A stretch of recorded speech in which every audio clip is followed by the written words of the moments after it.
உந்தன் கூட்டில் இருந்து வெளியில் வந்து பாடு.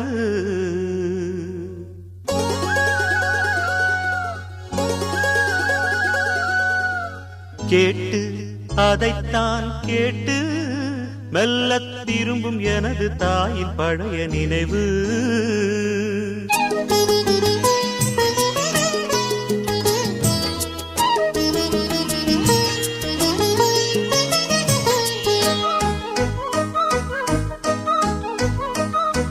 குயிலே இளமாங்குயிலே உந்தன் கூட்டில் இருந்து வெளியில் வந்து பாடு. கேட்டு அதைத்தான் கேட்டு மெல்ல திரும்பும் எனது தாயின் பழைய நினைவு. மயிலே மலைவாழ் மயிலே வண்ணச்சிறகை விரித்து அழகு நடனமாடு. பார்த்து அதைத்தான் பார்த்து மெல்ல தெளியும் மயங்கி தவிக்கும் தாயின் மனது.